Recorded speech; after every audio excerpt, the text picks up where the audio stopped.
Hi, everyone, and welcome to this Global REMS Symposium brought to you by Osteosound and Wallis for Wellness 2.0. My name's Margaret Wallis-Duffy, the founder of Wallis for Wellness, and I'm honored to be co-hosting this with Megan Buhrmester, the founder of Osteosound. Megan and I are on a mission not only to become the trusted resource for bone health analysis in Canada, but we also believe in preventative health education, because that's what's going to put you into the driver's seat so you can improve your health esteem and become the CEO of your health. Now, we believe in a better together as one philosophy of care, and therefore we can't do this alone. And that's why we are so honored to be bringing professionals who believe in this technology from across the globe to contribute their expertise to this evening's symposium. So without further ado, I'm excited and very honored to introduce you to our panel this evening. Dr. Andy Bush is here from the United States. Dr.Kim Zambito is here from the United States as well. David Taniarini is from down under in Australia. And Dr. Birch will be joining us from the UK, from England. Now, that is quite a panel of experts, and they're going to introduce themselves in a minute. But Megan, isn't this exciting? What do you think of this? I'm so incredibly excited now that I'm unmuted. We are so fortunate to be able to have these wonderful people with us talking about the REMS technology. It's so exciting. It's so new. And I think it's going to impact a lot of lives. And, with new technology comes a lot of questions. And we really wanted to just take this opportunity to bring everybody close and have a very organic type of forum where people could feel comfortable asking their questions. And we're going to do our best to answer as much as we can. But our goal tonight is really just to make this kind of a high level overall understanding of what REMS technology is and if it can work for you.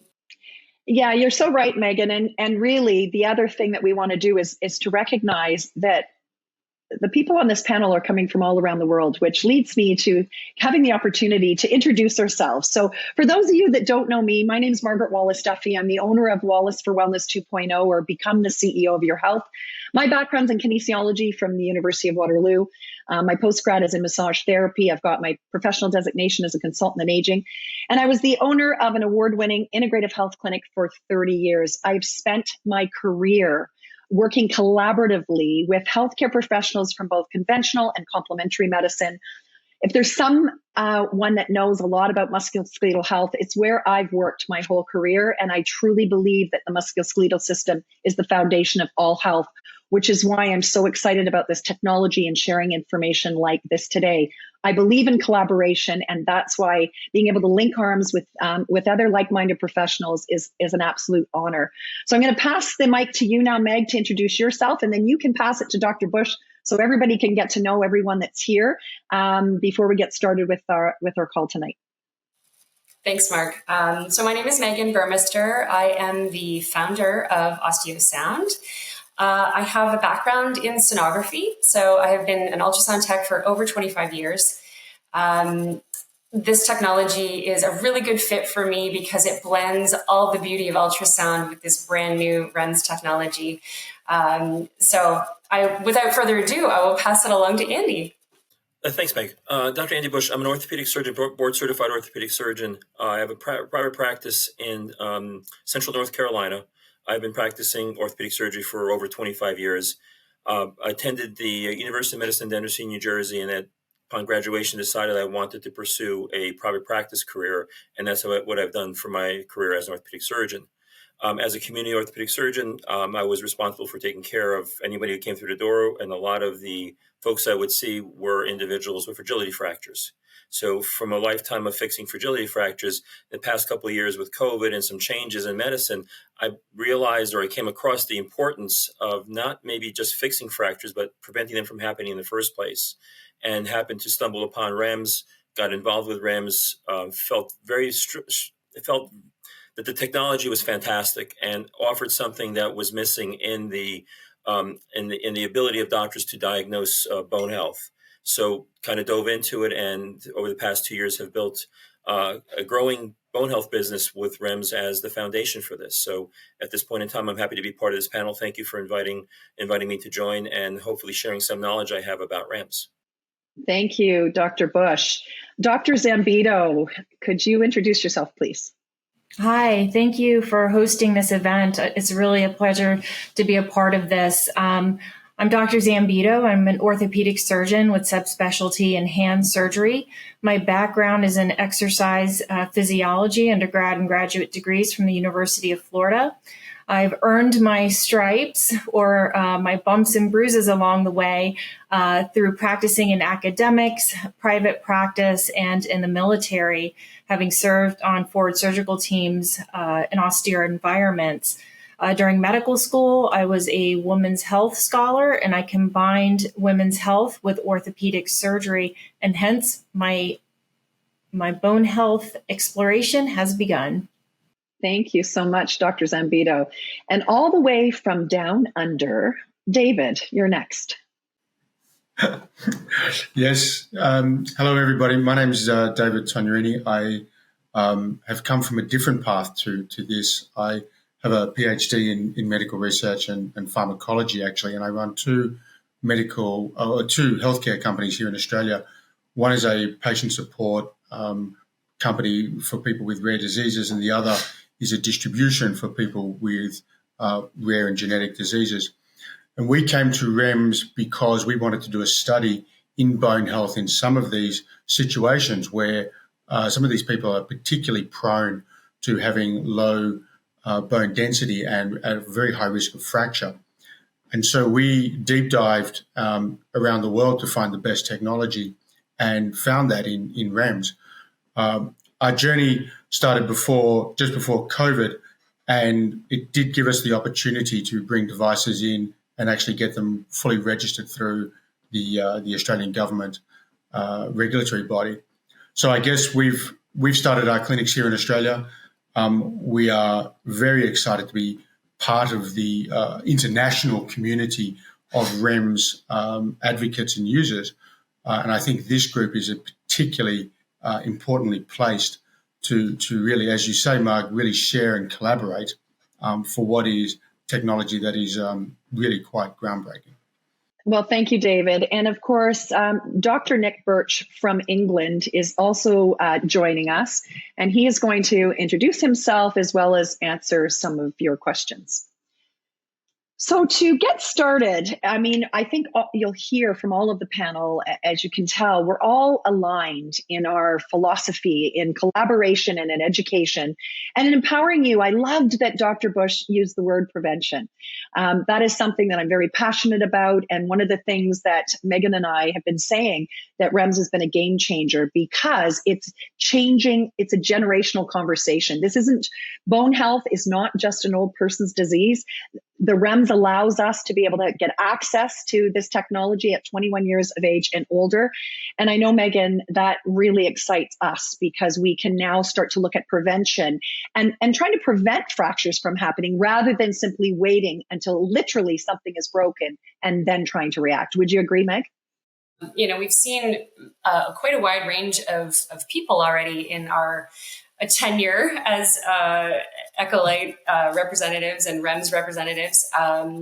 There are so many different stories, and you don't realize that your bones are really the foundation for everything, the foundation for your vitality. And if we're not paying attention to them and trying to figure out what they're saying, then we can't really help ourselves remain in that healthy state as long as possible. So it's very exciting to be able to, bring this technology as early as the age of 21. So we've got a generation that's going to teach the generation behind them, and then possibly even could teach their parents and then the grandparents.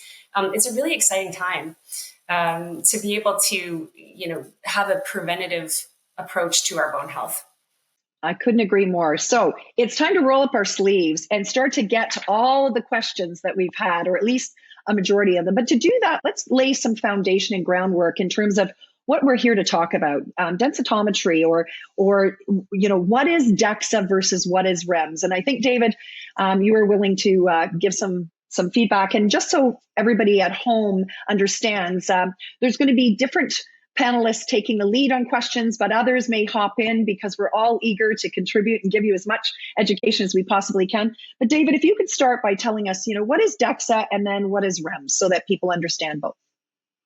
Sure. Look, I think in terms of densitometry, Dexa, REMS, there's a lot of terminology that people will come across.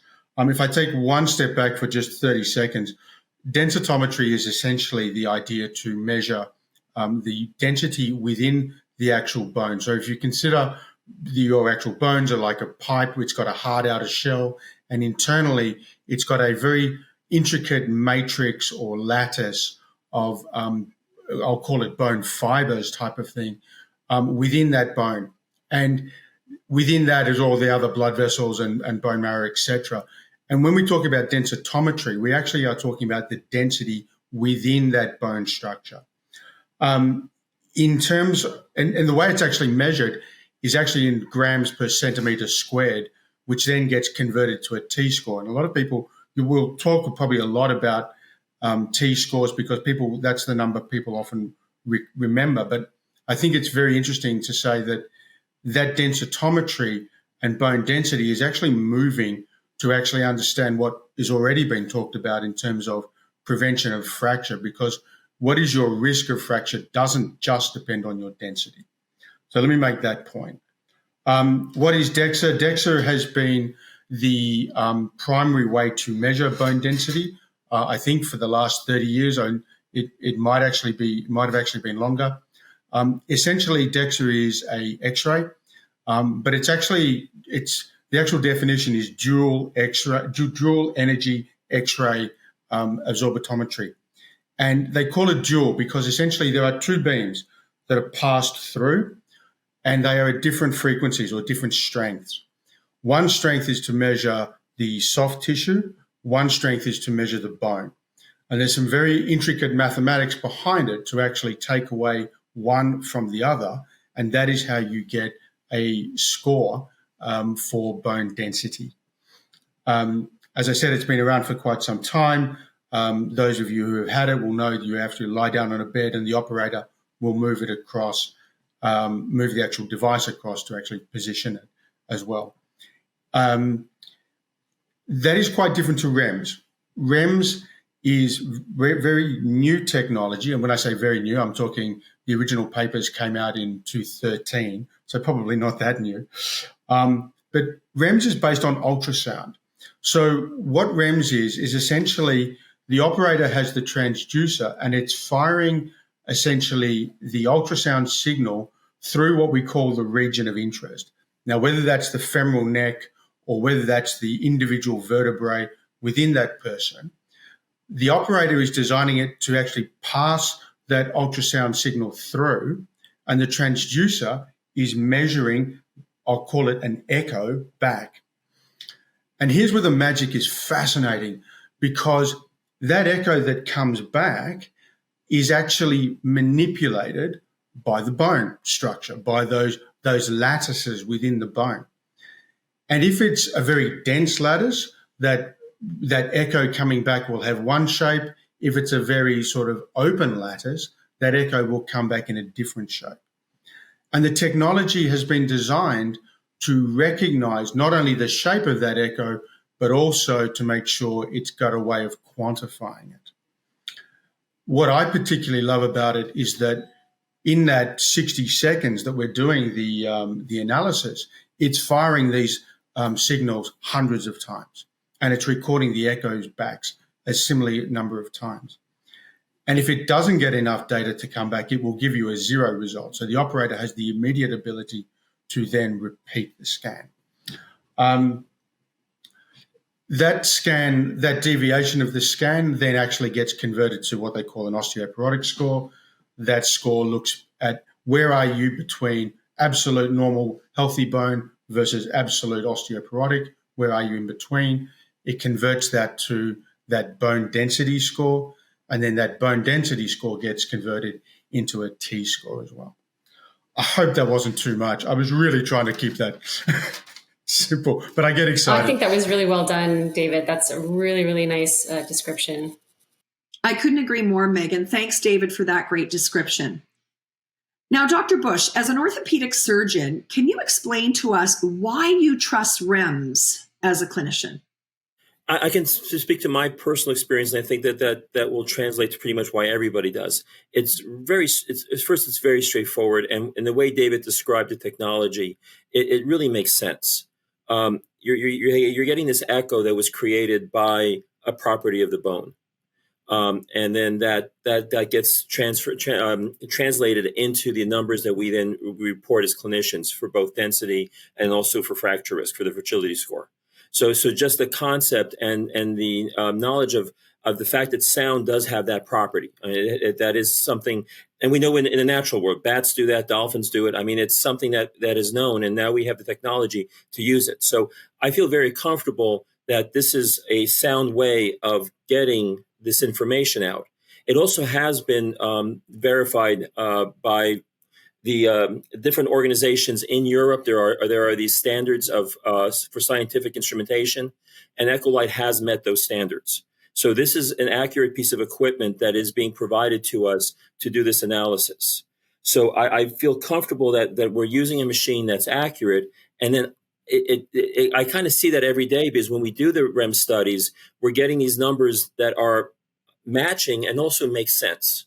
I think one important thing that may come out from this discussion is I am going to emphasize the fact that this needs to make sense. We don't have to really try to explain something away because it doesn't make sense. The REMS numbers are being consistent. So again, as a clinician, when I see the consistencies, when I see these, I have the knowledge about the equipment, I feel very comfortable using it. It's also safe. I have it in my office. I have X-ray equipment that's in a shielded room that has to be inspected yearly by physicists, make sure I'm abiding by OSHA requirements, and it's completely protected. I take the REMS unit into my exam rooms, and we can do the study because it's not a problem. We want to do a retreat. We want to do a REM study at a retreat. We take a suitcase with the REMS, and we go up to the retreat, and we do REMS. So the portability, the mobility, it's like really what Marg, what you and Megan are doing in Canada. We're trying to copy that fantastic model. Once we do a REMS, people can actually see their results. It's right there on the screen. Now we can print it, give them a copy, give them to electronically, but before they leave the room, they know if they're in the green, yellow, or red. And I always tell them green is good. So I think if that would probably summarize, many of the factors which I, as a clinician, like about REMS, why I feel comfortable using it, why I feel comfortable making recommendations for folks as far as treatment and advice what they should be doing. Thank you, Dr. Bush. Dr. Zambito, would you like to add to his answer? Yeah, absolutely. This is groundbreaking technology, and I think it's going to be a game changer in the world of bone health. So I want to put that out right away. I echo what Andy has said in terms of portability, which is important in terms of access to care for multiple populations, whether it's a rural population or a city population. The REMS device is portable. It's accurate. It doesn't use radiation, which, Dexa proponents will say that the radiation from a Dexa is less than what you get when you go out into the sun. That is true. The concern with Dexa for me is the errors. Even the ISCD states that there's 90% of Dexa reports have errors, and 50% of those errors are major errors. So the Dexa relies on the technician to provide the information or the input so that a report can be generated. That is not the case with REMS technology. REMS technology, as David mentioned, if the data acquisition is suboptimal, it will not generate a report. So I think that is a comfort for those of us who are using the technology, but also to patients. The difference, too, between Dexa and REMS is REMS takes bone health to a different level. So for years, we've been relying on the Dexa to give us information on bone mineral density. More recent research is stating that that is not the only thing that we need to look at. We have to look at bone quality, and REMS gives us that piece of information, the added information of bone quality, which makes all the difference in terms of susceptibility to fracture. In fact, the fragility score itself has been shown to be more predictive for fracture risk. I'm trying to think of any other differences. Age. In the United States, people do not get screened with Dexa until they're postmenopausal. I think REMS has the capability we have the capability with REMS in our hands to start screening people at an earlier age, at the age of 21, and track them over a lifetime. There are instances of decreased BMD or change in bone health through pregnancy and through lactation. So why aren't we tracking women from younger ages on up? Some women never reach that peak bone mineral density. They just that normal peak bone mineral density. So I think REMS has capabilities that we can only dream of with Dexa. Dexa cannot, the limitations of Dexa with regard to osteoarthritis or instrumentation, any Dexa report's going to get thrown off by that. In fact, there have been reports of people having a Dexa scan, an image of their hip when they have a total hip implanted. Again, that speaks to technical error from the technician's part. If anybody else wants to jump in, I have a whole laundry list of the differences between Dexa and REMS and the pearls and pitfalls of each. But I'm happy to let anybody else share in this diatribe here. I had one more addition. Once you go to a Dexa machine, you have to continue to go to that same Dexa machine for your results. Whereas I've been fortunate enough to scan a couple of Andy's patients in Ontario, which has been fantastic, because not only do we have that continuity, we can also reach out to Andy and just say, hey, what do you think about this? And we were able to show that there was concordance between what we were doing, and it's different systems, different ages of systems. So that was really exciting to me. So having to go to the same place every time for Dexa, I think can be restrictive for some people. So that was just my last pearl. The only other thing I would add as well, and what really stood out for me was actually when we've been training registrars and medical students in hospitals, and we've had the same patient, same machine, but many different operators, and you use the image to ensure that the transducer is actually pointing at the same region of interest. So no one is diagnosing off the image. The intelligent software is doing all of that. So long as the operator is ensuring that they're getting the right position, then it doesn't actually matter so much who is actually operating the device. Once they've trained and they're competent, we've had situations where same machine, same patient, multiple operators, where we've got back-to-back exact results. And I think that is particularly important because the device either gets enough data from that acquisition to give you a result, or it doesn't give you anything.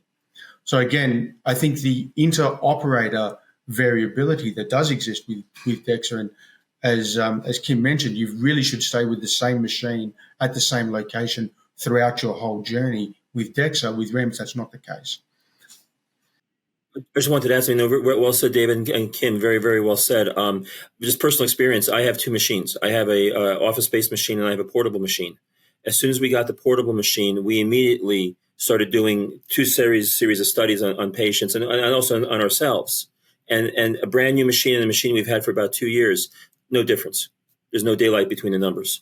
So really, the ultrasound unit lends itself to this consistency, and it comes down from the physics and actually the mechanical structure of how the transducer is made, and the fact that it is a crystal that's vibrating. It's not a cathode ray tube that can degrade with time. It's not, the artifacts can't get in the way. So really, the whole idea behind ultrasound and then the construction of the machine itself lends itself to the fact of it being portable, of multiple users, different machines being used, and really getting the same results. And I've seen that, again, two different machines, again, no daylight between the numbers. Yes, I'd like to add that when it comes to monitoring bone health over long term, with the Dexa, you're looking at 2 years. You have to have an interval of 2 years before the Dexa picks up any changes. With REMS, it's about 6 months. I have not in the past scanned anybody every 6 months. I think it's a little overkill, but the sensitivity of that device is there. The sensitivity of the technology is that it could pick up the changes in the bone in 6 months. Thanks, Dr. Zambito and Dr. Bush. Now, to add to this conversation about discordance, we actually had one of our followers submit a question about discordance, and we are honored to have Dr. Birch from England answer that question. So let's throw to that video now. Hello, I'm Nick Birch. I'm an orthopaedic spinal surgeon in England, and I run Osteoscan UK, which is the only medically led bone health assessment organization that uses REMS in the UK. I'm sorry I can't be with you today. Unfortunately, the timing doesn't work, but I'm sure you're going to have a fantastic meeting, and I wish everybody well. Margaret has asked me to answer a number of questions regarding Dexa and REMS, which I'm delighted to do. The first regards discordance. Discordance is the difference between T-scores in the spine and the hip that means a different diagnostic category applies to both. In this case, the question came in regarding a Dexa result of minus 3.6 in the spine, but minus 2 in the hip. This lady had been treated with Actonel for a year, but then had a REMS scan that showed quite a different result with a T-score of minus 1 in the spine and minus 0.6 in the hips. With such a discrepancy, she's interested to know, first of all, why, and secondly, what does it mean? Discrepancy or discordance between T-scores indicates that the WHO diagnostic category is different, and a minor discordance is where the diagnostic categories are adjacent to each other. So it could be normal in the hip and osteopenia in the spine, or osteopenia in the spine and osteoporosis in the hip. A major discordance is where there is one diagnostic category indicating normality and the other osteoporosis. The other type of discordance is the standard deviation discordance, and this is defined by the International Society for Clinical Densitometry as being more than one standard deviation difference between the two T-scores. And in this case, the difference between the T-scores for the Dexa scan was 1.6. The diagnostic categories are osteopenia for the hip and osteoporosis for the spine. Therefore, this lady's Dexa result was discordant on both measures. Her REMS result shows normality in the hip and the spine, and there is no discordance because the difference in the T-scores is only 0.4. Therefore, I think that the problem here is that the Dexa result is highly discordant on both measures and really ought to be looked at, and the actual scan and the pictures and the analysis revisited to see whether there is something that is obviously causing a problem with the Dexa. And if that is the case, then it may be that those results are somewhat misleading. One would hope that the REMS results are completely accurate, but that needs to be checked against the accuracy of the Dexa once it's all been looked at again. I think we all kind of spoke or lend some insight into the differences between the two technologies. The biggest question is my Dexa real? Many people come to us with a Dexa report that they simply cannot believe. For example, their spine may be one T-score and then their hips are different, and they want to know why. And explain to these individuals that it doesn't make sense. Why would your bone mineral density be different at two different locations when your physiology is the same throughout, unless, of course, they have a reason, such as a fracture in a lower extremity or what have you. REMS does not have that type of discordance between the T-score of the spine and the hips. And that makes sense. And I think the message that we're all putting out there is REMS technology and the results that come out of REMS makes sense in terms of the T-scores and the concordance between the two areas of interest. And I'm happy to let Andy or David or anybody add to that thought. I'll take a couple of minutes or a minute to also just add to what Dr. Zambito and Kim just said about that. I agree with 100%. And to go with Dexa, Dexa is just more of a finicky technology. I mean, we've kind of discussed that. It's position dependent. It's cathode ray tube dependent, degradation of the cathode ray tube. So there are aspects of Dexa that will potentially give these results that are not correct. The ISCD actually has standards where if you're more than one standard deviation discordance between your two numbers, then it's really not a valid test. And some of the other problems that I see is only one hip gets done and the spine gets done, and they're separated by greater than standard deviation. Well, which one's correct? Or are they both wrong?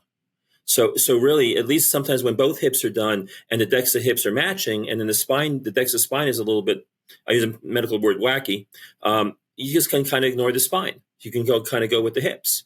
But why do that dance? I mean, you get REMS and you have more of numbers that are falling within line, where statistically speaking, they make, again, like Dr. Zambito had said, they make sense. And that for a clinician, that allows me more comfort to then give recommendations to someone. Now, also, I have the fragility score. So I'm going to say we'll probably spend some time on that. For me, that's most important. But in the context of what the standard is now and what a lot of doctors are looking at as far as density, well, REMS does have those consistent numbers. And I'm seeing them. Now, it's not 100%. I have a couple of cases that I can't explain, but that's out of 600.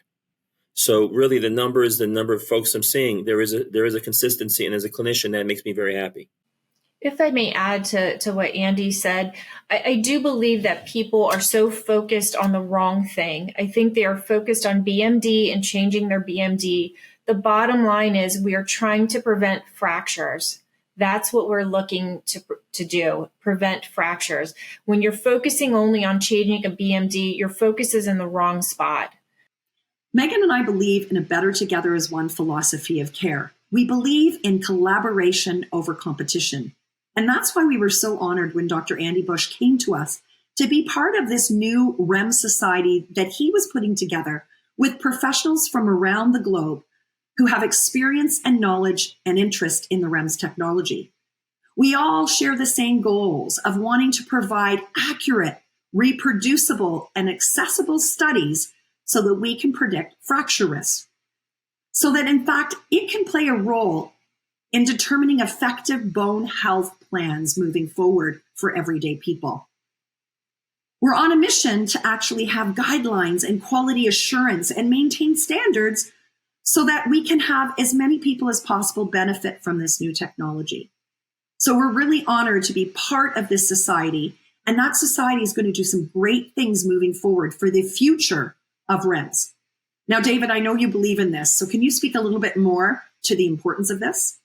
I think, it's not just the REMS users around this meeting, who are advocating it. REMS is now a certified medical device, which has been approved in over 35 countries.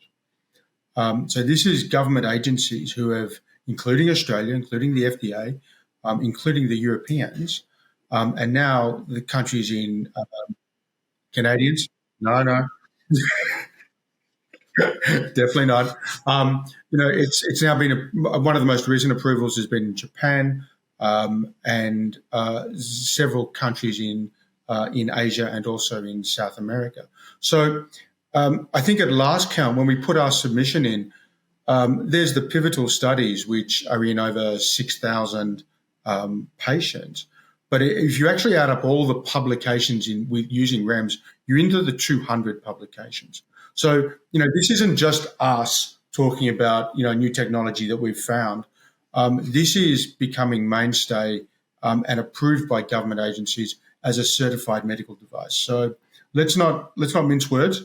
In Australia, it's approved for both screening and diagnosis. Dexa is not approved for screening. And, that is a really big endorsement. for the technology as assessed by experts. And can I add one more thing to what David said? In Italy, about 2 years ago, it was selected by their Ministry of Health as the method of determining bone density and obviously fragility also. But it's the official method in Italy. Now, they still have Dexa machines in Italy. They still use them. But REMS is the chosen method of determining bone density in Italy. So, David, can you speak to the future of REMS and perhaps touch base on the registry that's being created for this technology and where people can find REMS? Yes. No. Look, that you're kind of speaking to my heart here. I'm a bit of a data junkie, and the idea that you have a single device which is reproducible, whether it's Andy's remote machine or whether it's Kim's machine or my machine in Australia, that we can actually collect data from across the world and put it into a single repository, and then also align those results, not just the BMD, but the fragility score with other ethnicities, other comorbidities, changes, people who are actively trying to improve their bone health. What does that cohort look like? What does your those who are living in assisted care, what do their cohorts look like? I mean, that's just mind-blowingly amazing how we could produce tens of thousands of bits of data very, very quickly. So there is definitely the research is there, and it's only feeding more ideas and more research that's coming through. So that's in the background. Also, I can tell you there are studies going on with REMS in different patient populations, in monitoring of pharmacotherapy. Pediatrics is probably the next big wave that's coming through. So they're looking at a module to measure bone density in 12 to that 21-year-old group, which I think is fascinating. And as you said, it's a generational change. We might finally start actually putting this into regular clinical maintenance of ourselves and everybody having a baseline. There's also there's also research going into sarcopenia, which is looking at the muscle integrity. So this is we're at the start of a wave of a whole lot of new technology coming through. To your point, though, very interesting. Where do you actually get a REMS? I think that's probably in its infancy. I mean, I know a number of people have come into our clinic via Italy, via Andy, and people are sending off questions everywhere. I think it is probably, whilst it is available in 35 countries, it's not readily available. In Australia, we've only had a clinic now for 3 months. It's here in Melbourne. I sincerely hope to have clinics in other capital cities by the end of the year. But it is a slow process. So I just encourage people to just be a little bit more diligent and search. Alternatively, you can always ask one of us. And if we need to, we can, we know that collective, that alumni around the world. So we can easily point you in the right direction. And thanks for that, David. Yeah, in terms of access, I get a lot of questions through my website about where to access this. And I know that our machines are from a company called Echolight. You can email them and get a list as well. But absolutely, you can reach out to any of us and get information. I'm going to move on. So we're getting to the point where, if people are interested in the technology, they want to come and have a scan, they want to know what to expect. And in the video that we're going to, have prepared after the fact here, there will be a little snippet that we've created. We have, when anybody books an appointment with us, we send them it's like a little cartoon video, basically describing what you should do to prepare for the exam, what it's like when you're there. And then we have another video to say, what do we do after this? Because it's new, we're running into, not only do, patients and clients don't know, what to do with it afterwards. The physicians that we're sending them back to, or the healthcare teams that we're sending them back to, they're not able to help at all because they don't know about it yet. So it's so new. So I'm just going to talk a little bit about, again, that little video is going to be in there, but I'm going to talk about what we do when we bring somebody into the clinic with us. So we ask everyone from about 12 hours before the scan to not eat any or drink any gas-producing beverages or meals, if possible.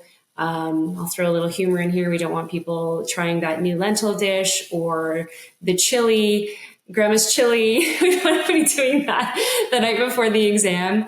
The morning of or within 4 hours of the exam, we ask them to not eat a large meal. So, I mean, yes, you can eat, but we try to get you to refrain from eating a large meal. And the reason is because sometimes those bowel loops can get in the way. We get some shadows over the areas of interest. So we want to make sure you're kind of prepped the best you can be. So when you arrive for your appointment, we'll bring you right into the room. And for us, I don't know if you guys want to speak to this. We don't change anybody. I drape them just below the waist. I bring their pants or whatever down around their hips. And then I also tuck in underneath their shirt. And then, so we're just exposing the whole abdomen because we're looking for those lumbar vertebral bodies from level 1 to level 4.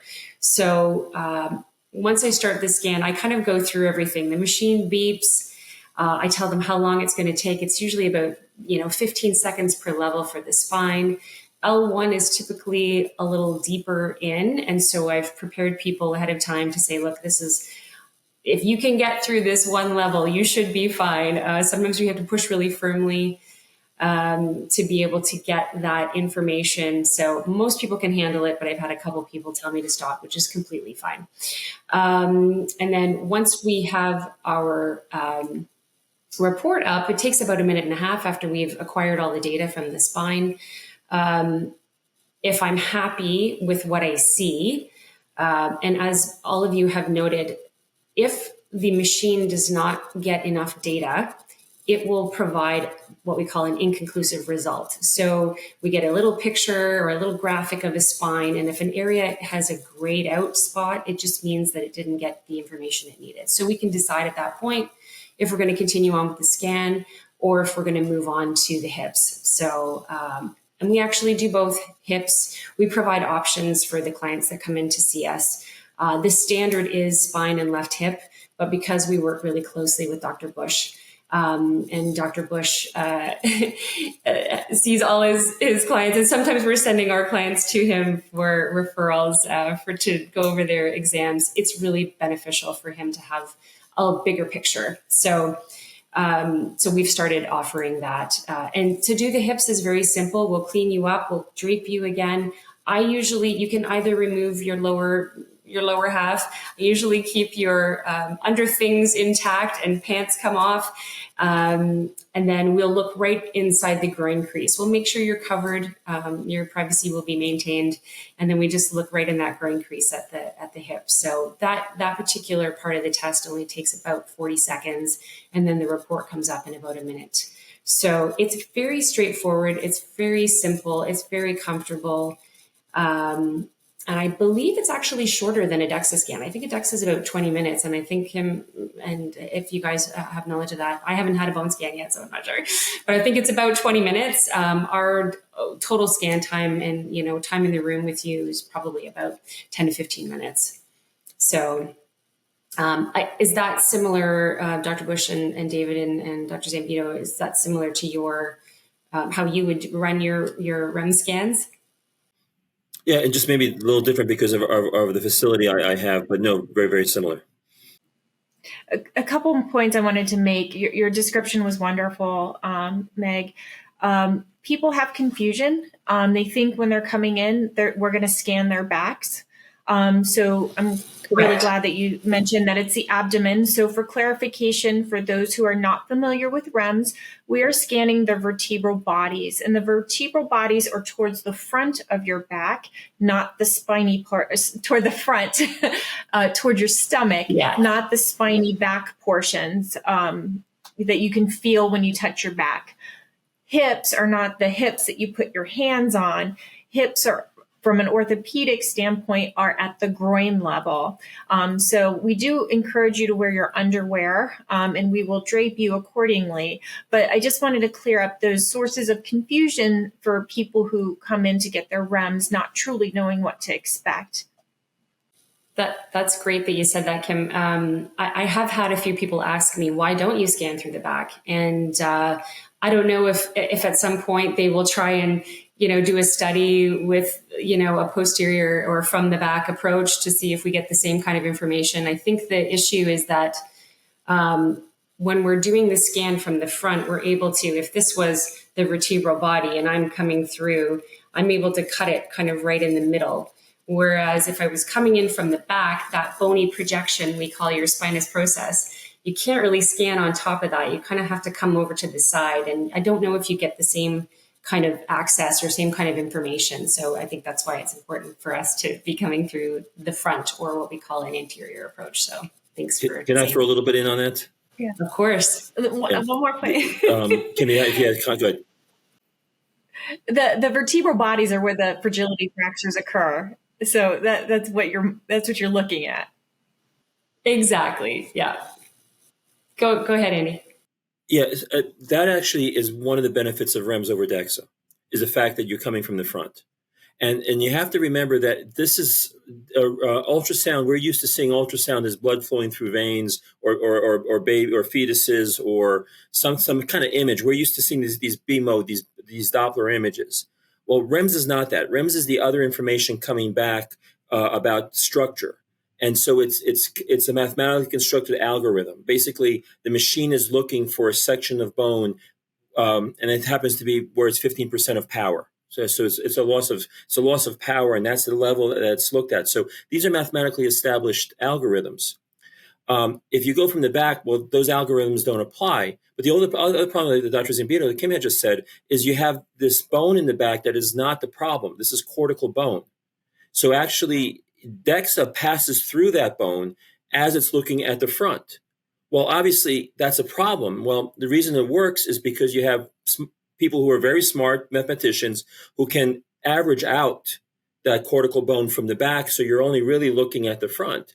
But that also introduces error when somebody has scoliosis and there's rotation. Those attenuation coefficients, which are these very highly complex mathematical equations, don't apply, and therefore error can happen. But again, with REMS, we're going through the front, we're going to the portion of bone we want to see, and the information is coming back to us from that area, and we're not involving the cortical portion of the spine that is not important in the analysis of fracture risk. I hope that made sense. I think to add to that as well, again, with Dexa, we're just getting the quantity of bone. Whereas with REMS, we're getting that quantity, as you said at the beginning, the quality of the bone, and assessing that. There's just so much more information that we're getting. So I don't think our goal tonight is to try and set either one apart, as it's just to get information about what REMS is, what Dexa is, because, if it ends up that you end up having a Dexa anyway, we just want you to understand the differences between what Dexa provides and what REMS provides. To your point, Megan, about sort of what to expect, we will be rolling a video that Osteosound and Wallis for Wellness created that you're welcome to share. That really is a what to expect video, because it really is important, I feel, in patient empowerment, that you watch this video, you understand exactly what to expect before you come to your visit, so that when you arrive, you feel in control. And we'll be rolling that clip here to show all of you, and you feel free to share it with others as well. Anything else, David, you'd like to add on that point? I had a delightful lady come in. English was not her first language, and I was trying to explain, to how I'm going to access the femoral neck, and I was pointing to it, and she says, "I've got it, pants down, underwear up," and I thought, that is beautiful. And from that point on, everybody understands how we get there. We are, it is important that everybody feels comfortable in that scan.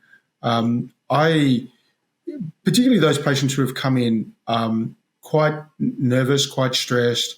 They've had, they're perhaps, they're particularly worried about their result, either because of family history or past Dexa or whatever. It does give the operator, if time is available, you do have the opportunity to repeat the scan quite quickly. And I found that very important occasionally to really relieve somebody's, to really sort of confirm, to the individual that, we've done this scan twice and we've got exactly the same result. The only other thing I would also point out before, there was a discussion about left and right hip. And yes, doing both hips is certainly the preference. You must always do the non-dominant. So if you're right-handed, you must always scan the left as a bare minimum as well. But our preference here is always to do both. Great. Thank you, David. Now, could we also speak to the fact that Dexa can sometimes and often discriminate against small-boned women, whereas REMS, that is a different story. Megan, how many times over the course of the 300 people or upwards of 900 studies that you've conducted, have we seen the case that smaller-boned women are coming in and they've got they're terrified, they don't know what to do, and they get a very different result on the REMS. How reassuring is that? From a sonographer perspective, and then perhaps Dr. Bush, can you speak to that? Because I know you certainly have a lot of experience in that as well. Well, there's a bit of relief, but then also sometimes a little bit of disbelief, because how could it be so polar opposite? So I think we find kind of a mix of emotions. I would like to say that most people feel encouraged that even though they have a little bit of a minimized or a little lower bone density, that even though they have that lower bone density, that their fragility risk fracture score is still in the green, they feel elated.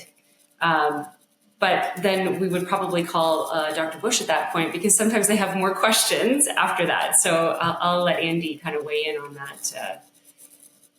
that condition. Thanks, Mike. Yeah, that's one of the problems with Dexa is really how the information is gathered. It has to do with the fact you're taking a three-dimensional object and you're taking a three-dimensional object and then putting it into the computer as a two-dimensional, really cross section. So you're cutting up a bone and then you're putting up sheets of virtual paper with the cross section. And the computer, obviously, when information is entered in the computer, it's entered as pixels. So if you have a bone that's osteoporotic, there's going to be a definition. Okay, how many pixels are going to be counted as bone that is osteoporotic? So more pixels, better bone; less pixels was more osteoporotic, because obviously there's less bone, so there's less information. Well, you get a small bone that comes around. That's good. That's a strong bone. That's not going to break, but it has a small diameter. You get a cross section of that. The number of pixels that's used to generate that is similar to the number of pixels in a larger bone that's not so good. Both bones are considered osteoporotic. So right there, that's probably a quick and dirty description of the problem with the physics of Dexa and why small bones are discriminated against.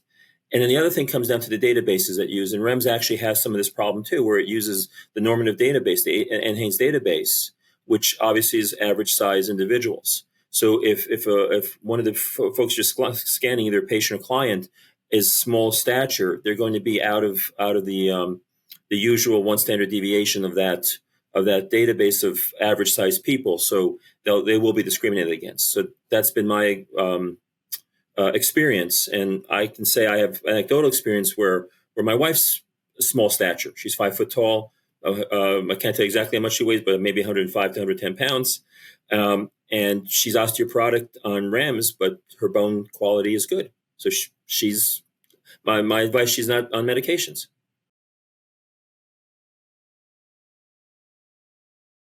How accurate is the Echolight REMS system? Accuracy is defined in a number of different ways. First of all, does the machine measure bone density and bone toughness, that is the fragility score, in a reproducible way? And certainly Echolight and many researchers have shown that the REMS system is highly accurate on both of these measures. The next question of accuracy is, does the REMS system match the output of Dexa? And the answer is that for quality assured REMS and Dexa densitometry measurements, they are very similar.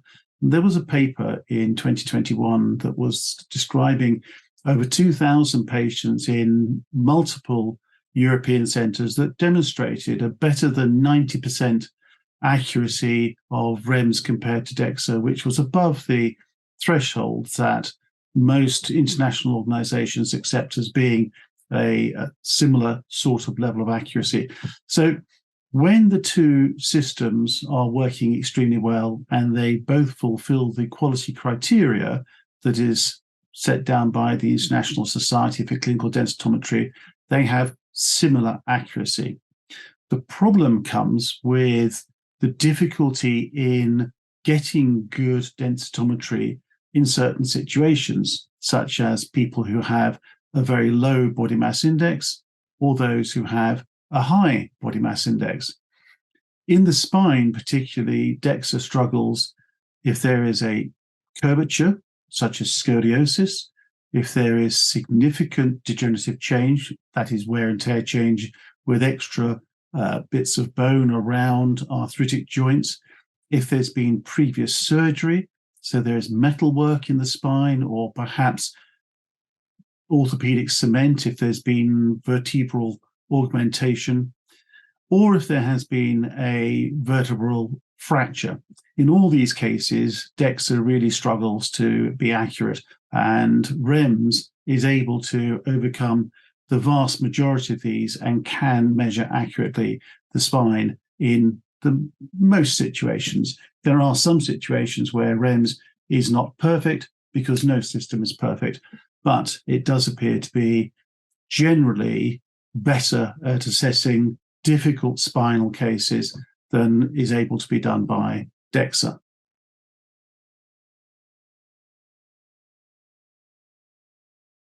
And this comes on to a third question posed by a lady who said that she had a spinal fusion at L4-5, and will REMS still be able to read the results? And the answer is yes, as long as the spinal fusion only consists of screws and rods in the back of the spine and perhaps some cages within the discs themselves. REMS looks directly at the front of the vertebra, which is the most delicate part of the bone. That's the bit that fractures usually. And by directly measuring that part of the bone, it is able to produce a bone density and bone fragility result.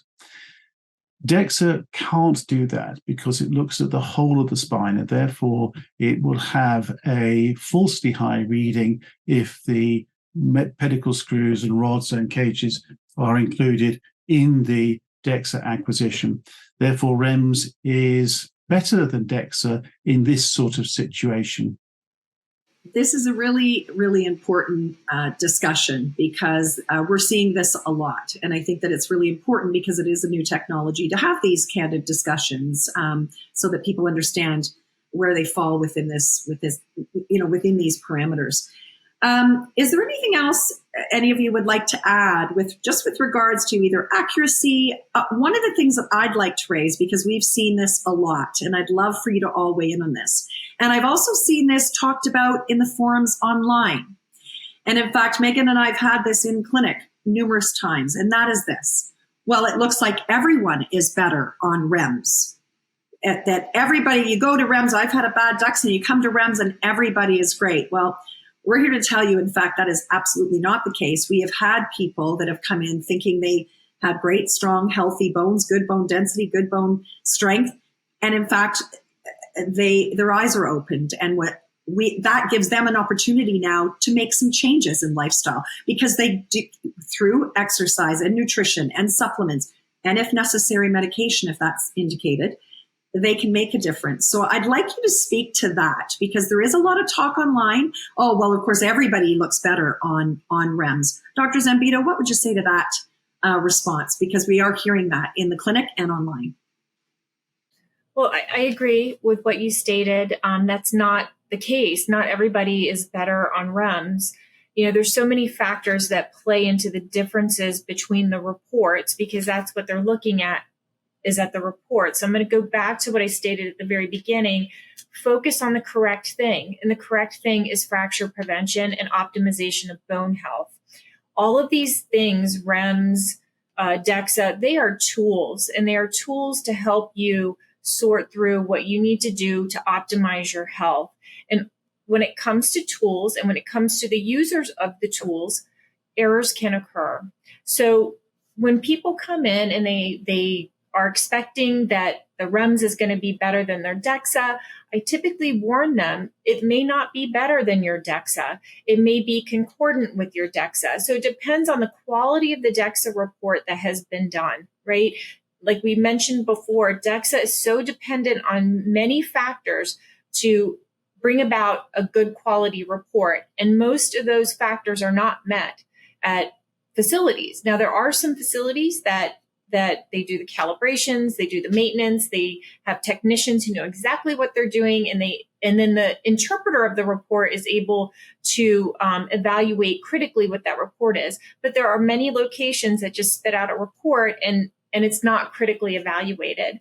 So when people come to me with a Dexa report, I want to A, critically evaluate that Dexa report, and then B, when they get the REMS, really sit with them and talk to them about what these findings are and why there's a difference. So the short answer to your question is the REMS is not always better. Some people get that surprise, but in getting that surprise, you're getting an opportunity for empowerment and to move your bone health in the right direction.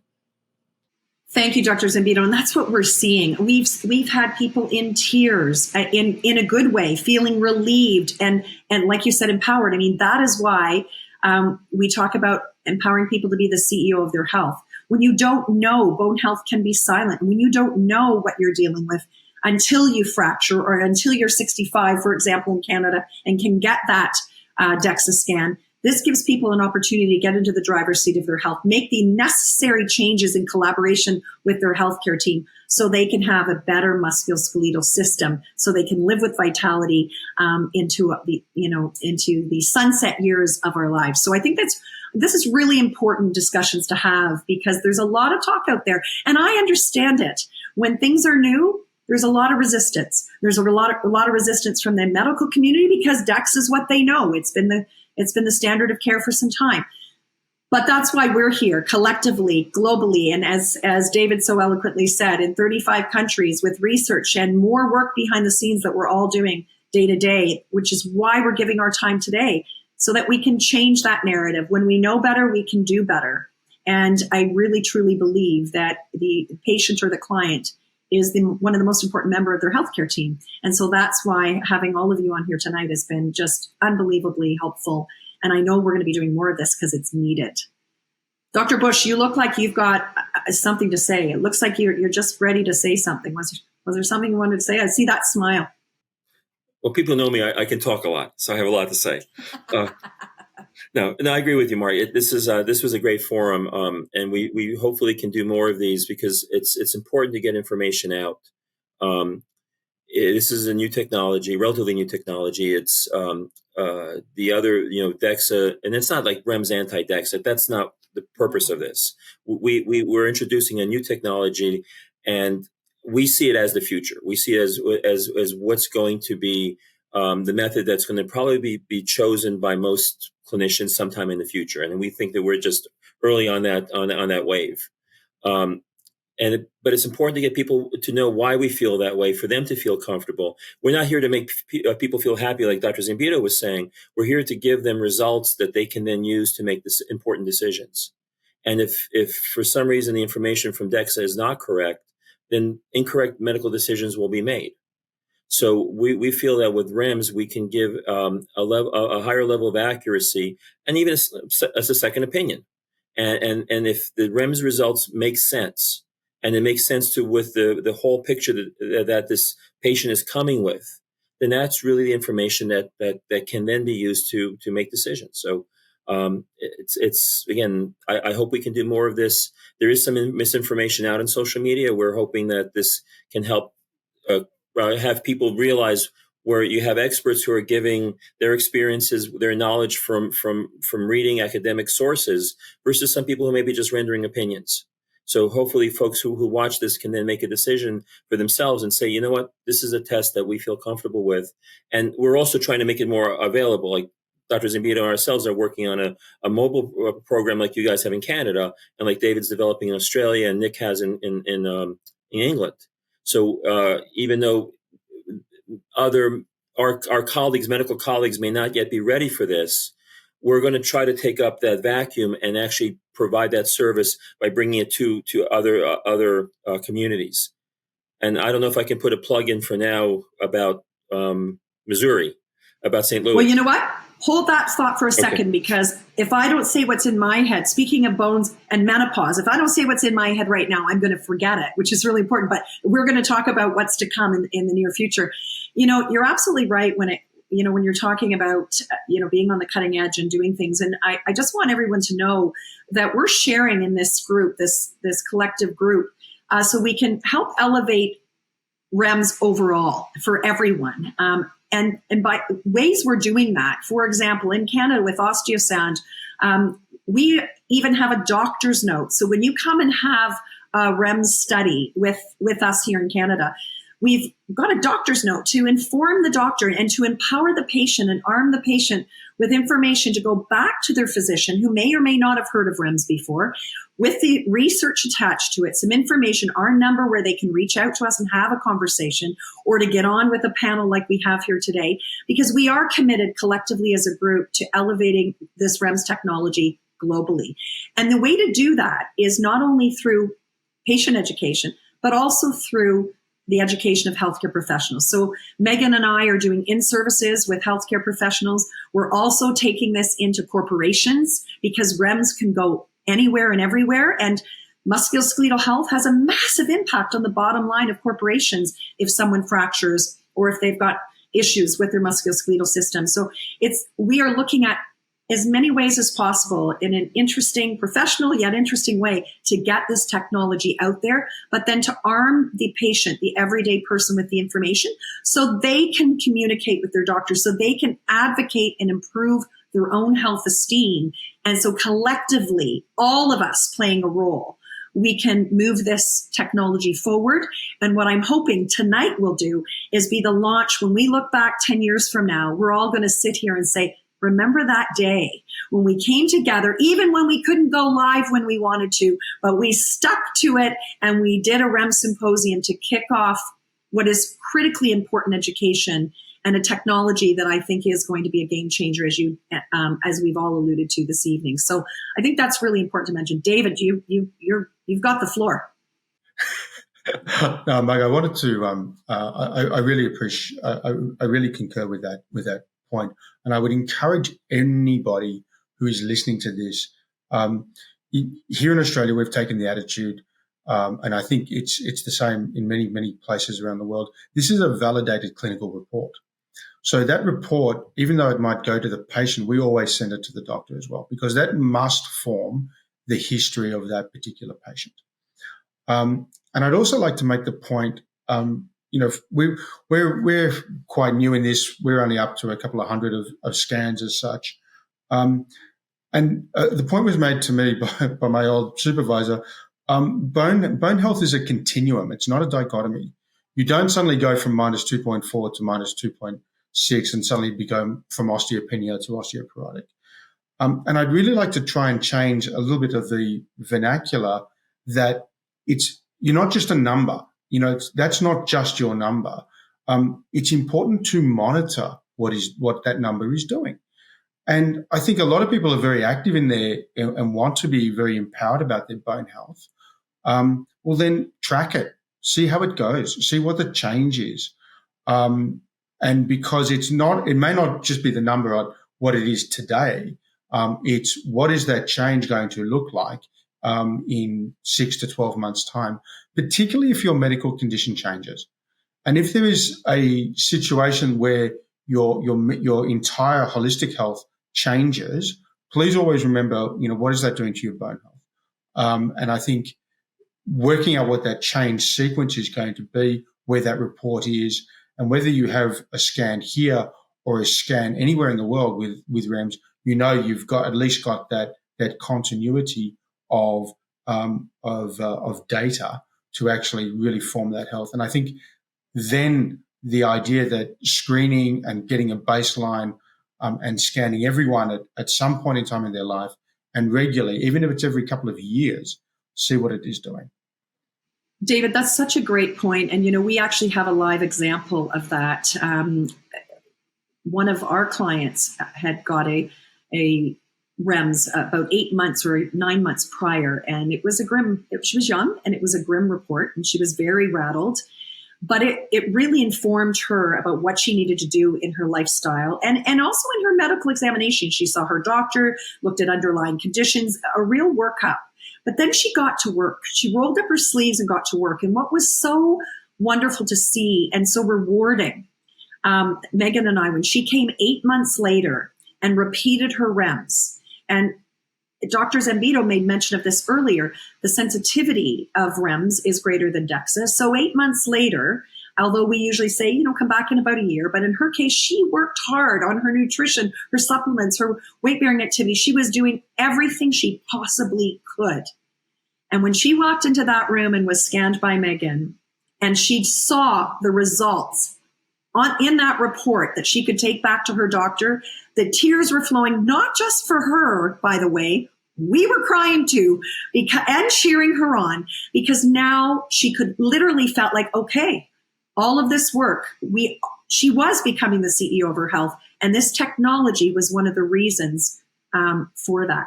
It was able to show her. So thank you, David, for mentioning, because this is my passion, my wheelhouse for 30 years in preventative health. Let's not literally in this place wait till things are broken. Let's try to use technology and education and research and the support of people like we have here on this panel today so that you can get into action of your health and make a difference. It just gets me fired up and excited for what the future holds for this, because I truly believe that's what's going to be the game changer.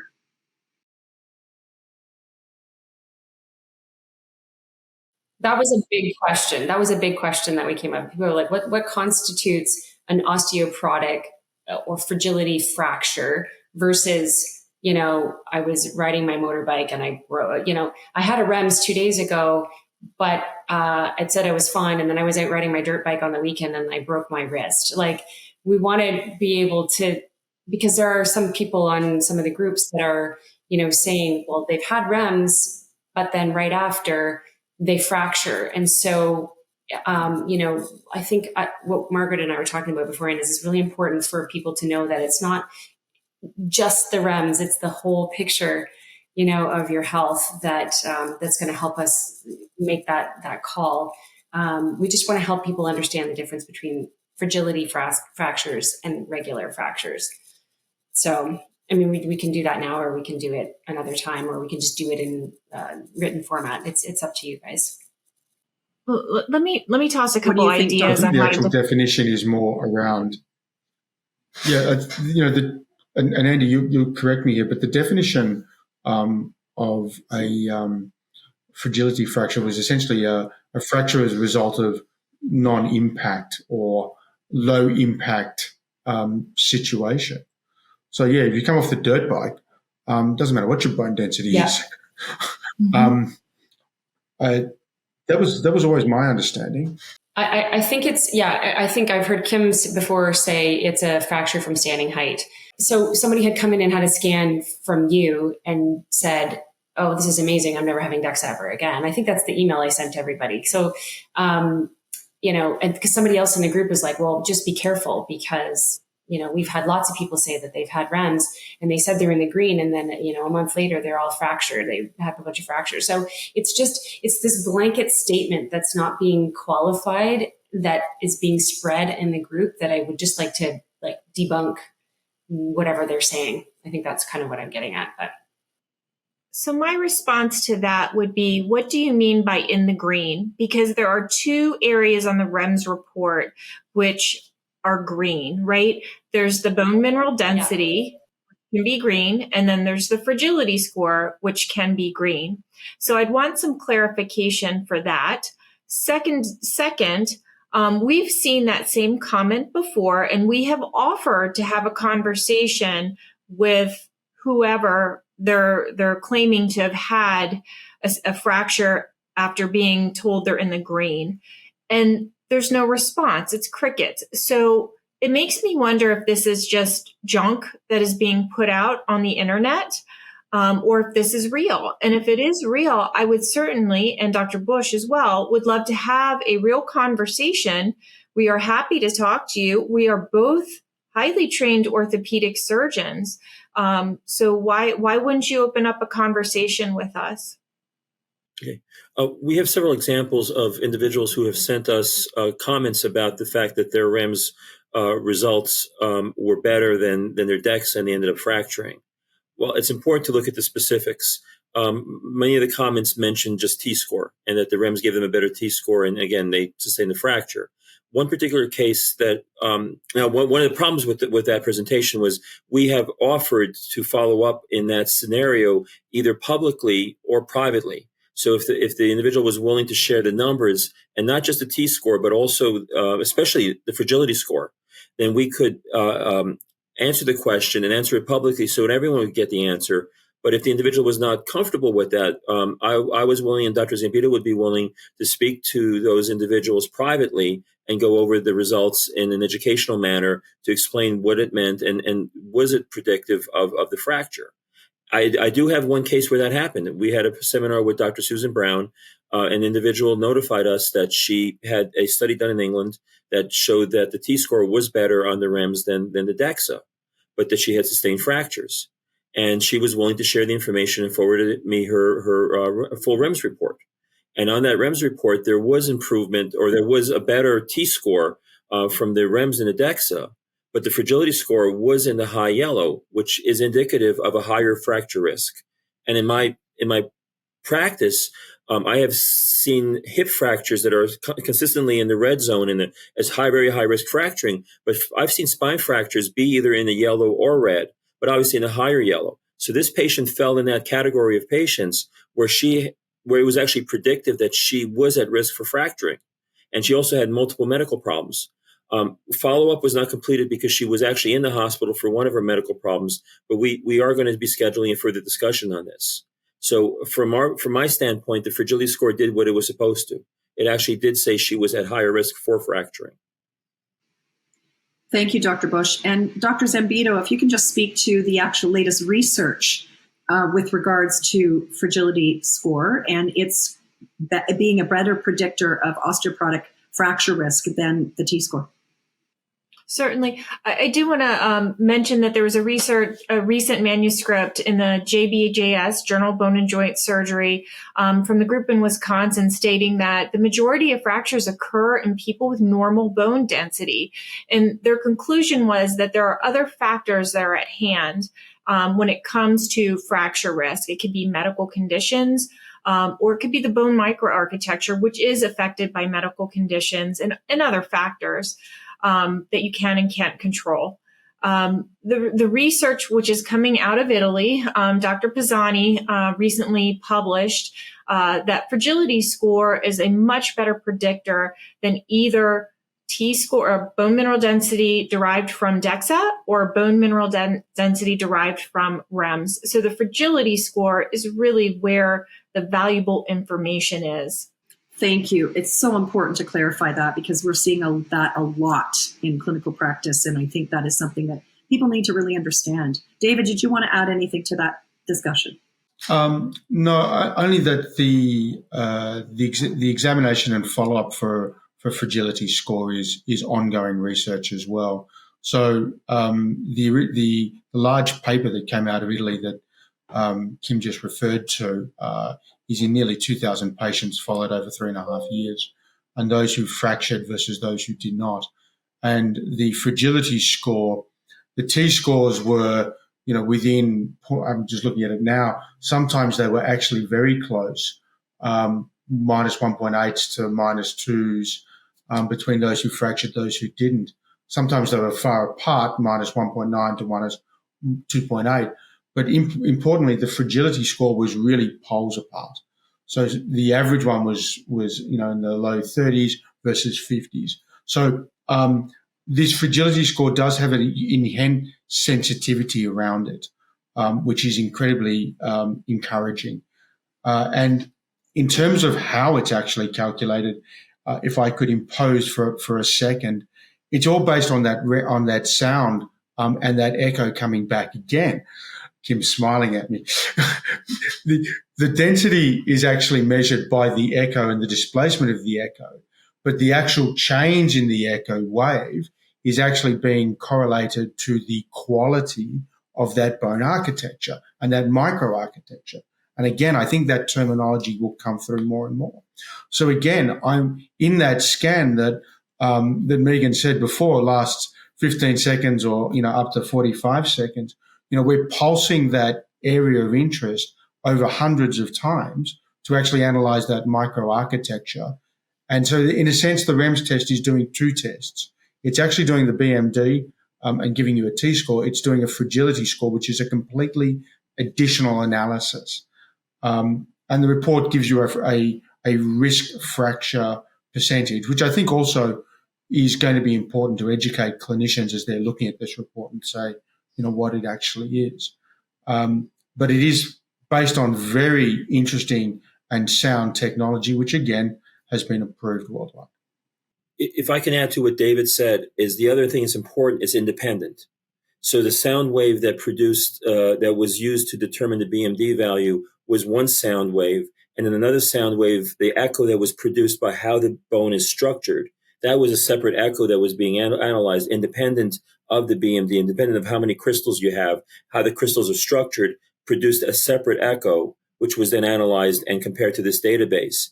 And the usefulness of it is the fact that it's immediately put into a table that puts you at fracture risk. So you're talking about bone strength, but you're talking about it in terms of what is your fracture risk. So I think that's extremely useful information, like David said. Okay, so before we finish up, we do have to talk about sort of what's to come and what's exciting and what have you. As Dr. Bush had alluded to, in the US, you're now starting to do mobile clinics, which I think is marvelous. Do we hope that we've seen a lot of your requests? Where is it coming next? Why isn't it here? Why isn't it there? Hang tight. We're trying to get it to spread, and it will come with time. Be sure to reach out to everyone on this call tonight to find out in your area. Reach out to osteosound.ca and leave us your information about where you're looking to have your REMS. What's been really cool is even though across borders, at least in North America, Canada, and the US, just last week we were in a border town, Kingsville, Windsor, Ontario, yet somebody from Michigan was able to make it up and have their REMS. So we're trying to work together as we grow this across our countries and across borders. So we're doing our best. If you're interested in having a REMS mobile pop-up scan day come to you, reach out to us. We'd love to come to your clinic, your community, your workplace. Reach out to us so that we can figure a way to collaborate with others to bring it to more people. It's going to take time. And the other thing that I wanted to mention, actually, before I mention about St. Louis, is that we are all committed to continuing the important education in overall holistic integrative health. Yes, we're here talking about bone health, but all of the underlying conditions with bone health has to do with many other aspects of our health. So Megan and I are very excited to be launching what's called the CEO of Your Health Hub. It is a multimedia-rich educational hub.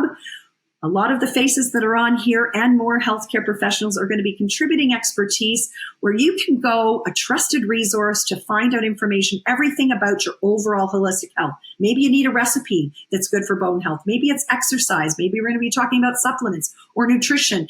We'll be having more webinars like this. So stay tuned for that because that will be launching this fall. To get on the waiting list so you know when it's launched, go over to osteosound.ca and give us your name and number. But we've got other cool things happening as well. And Dr. Bush, I'm so excited to be able to share what's going to be happening in St. Louis in October. World Osteoporosis Day is coming up, and we are going to do it up. So why don't you and Kim talk about how we're all going to collaborate here in St. Louis to try to not only get more REMS out to people, but to also bring more education and awareness. Well, I'm going to ask Dr. Zambito, I'm going to ask Kim to maybe give more of a highlight on it. And so Kim, if you're okay with that. Sure, why not? We are planning to do a mobile pop-up clinic for a few days at the end of October in St. Louis, Missouri. It will be following World Osteoporosis Day, which is October 20th. It'll be the following week. We're excited to offer REMS evaluations as well as some education. So please stay tuned for more information on that as it comes together. We will be posting it on our Facebook group, the Echolight REMS discussion group in the Bone Matrix. And then Meg and Marg will be posting it as well. Thank you, Dr. Zambito. And we're also really excited that our FAMcast, our podcast, Megan and I, has officially launched. FAM stands for Preventative Health Awareness Movement Cast. We've been approached to have a television show called FAMcast, and it's also a podcast on Spotify and YouTube. And really, it comes from the preventative health awareness movement that I am the visionary behind. This February in 2023, I approached the Canadian government and pleaded my case that I wanted to be the first person to host a preventative health awareness month in February. I was going to do it anyway, but when you get endorsement or recommendation from Health Canada, it was pretty exciting. And in the month of February of this year, we brought 40 healthcare professionals together from both conventional and complementary medicine, from all aspects of health and well-being. And for 28 days straight, we provided free educational content.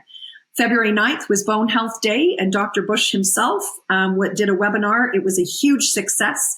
We share that podcast or that webinar to this day, and I'm happy to share that with anybody that would like to know. But this Preventative Health Awareness Month is now turned into Preventative Health Awareness Movement, because it's not just about a month. It's about changing the way we think of healthcare. It's about putting you into the driver's seat of your health. And so I encourage you to check out FAMcast on Spotify. Give us a follow. Dr. Susan Brown, medical anthropologist and an amazing advocate for bone health, has already been one of our guests. Every single person on this webinar tonight, we've got your numbers to be a guest on our podcast, but we've got all kinds of incredible healthcare professionals that are going to be contributing to the education that you'll be able to learn from. We want to hear from you. If there's things you want to know about, let us know so that we can create content that's going to help to empower you. Megan, what a night. Hasn't this been fun? I mean, it's been the first one, despite some of the technical challenges when we tried to go live. This is what it's all about. And this is what we always say, the currency of impact. And this, to me, has been an incredible impact for the health and well-being of everyday people. I feel like we're really only scratching the surface here. We could probably go on for hours. I mean, I am really humbled that, David and Kim and Andy came on the call. Of course, we have Nick as well, who will be patching in virtually with his video. It's really a humbling experience to be involved in something like this. I'm really excited to hear what David's doing in Australia. When we were talking about the mobility of REMS, I think there's some sort of mobile Dexa truck running around in Australia. I don't know if you know about that, but Dr. Bush and I found that very early on, but it's not as compact as our lovely REMS devices. So I feel like this conversation is just getting started. There's lots more to come. I'm happy to be a place where people can send their questions to, that I could forward them on to, Dr. Zambito. Actually, there were people asking if Dr. Zambito is going to be scanning again. They're very excited for you to be back on the scene and talking about REMS. So we'll have to give everybody updates. So. And I think we're all going to be going to Australia at some point to hang out with David. So maybe after Missouri, we can do a scan day in Australia. And preferably in the winter in Canada. That would be great, David. Yes. We'll be happy to come down under when it's middle of winter here in Canada. Yes, yeah. Everyone is welcome. Everyone. Thank you. So yes, go ahead, David. No, I was going to say the same thing. I think there is an incredible amount of interest and movement towards this. From our perspective in Australia is a very big country. We do have on our website on echolight.com.au, if you are outside Melbourne, there's a list of areas. Please register, notify us, register your interest, click which area you're in, and if we can, we will come to you. Because actually, Dr. Nick Birch in the UK really did show us just how a mobile clinic can actually run. That is, he's done over 2,000 patients all around the UK, and really is changing the paradigm across the country. That is a model we want to follow, and bone health knows no borders. It affects everyone. It affects men and women, and I think we are at the start of a hockey stick curve that is really going to take off. So, but I encourage people to be active, to be proactive, to work with their clinician, work with their results, get a bone scan, get a baseline. The amount of people who have come to us who have never had a bone scan before because of either a reason. We had one lady who came in because she was volunteering for training, and she got quite a surprise. So, as Kim said at the very start, it's about fracture prevention. It's not about what your number is. It's about preventing that fracture, and it's wonderful to be part of that solution. Thank you, David. And just in closing, we may not have been able to get to all of your questions tonight. And in all transparency, this was an educational symposium. This was not meant to be, diving into giving medical advice about particular situations and particular patients. If you do have a concern about your own bone health and you would like to speak to one of the professionals that are on this call, we're certainly going to be putting in the recording how you can get in contact with them and how we can help support you get the information you need to make some informed decisions alongside your healthcare team for your health. So I just want to thank everyone that's out there that's taking the time to listen. If you've enjoyed what you're hearing and if you've learned even just one thing, please do us a favor and pass this along. Share this. That's how we're going to continue to build this movement. And on behalf of Megan and myself, we would like to thank Dr. Zambito and Dr. Bush and David and Dr. Birch for your time and energy, not just during the call, but every day. We're reaching out to you and what it takes to put something like this together. You're all very busy people, and we respect and honor the fact that you've taken the time out because you're aligned with our mission. So thank you very, very much, and we look forward to continuing to do work with you. Thank you very much. It was a pleasure to be on. Thank you for hosting this. Our pleasure. Yeah, really. Honestly, it was magic. Thank you so much. With that, we will finish up this evening. On behalf of Megan and myself, Osteosound and Wallis for Wellness, we just want to thank everybody for coming. We want to thank all of you here on the panel as this has been just invaluable information. I want to leave you with this thought because it certainly ties in with the whole concept of REMS and this new paradigm of looking at bone health as a generational and from a preventative lens. And that is this. Remember that a healthy tomorrow begins with prevention today. And REMS beautifully fits into that equation. Do you know your bone health status? If you don't, it's time to find out. Make sure you tell your friends. Follow us on social media. Make sure you're reaching out in all the channels possible to empower yourself to be the CEO of your health. And until next time, on behalf of all of us, stay well, and we'll see you all soon. Bye for now.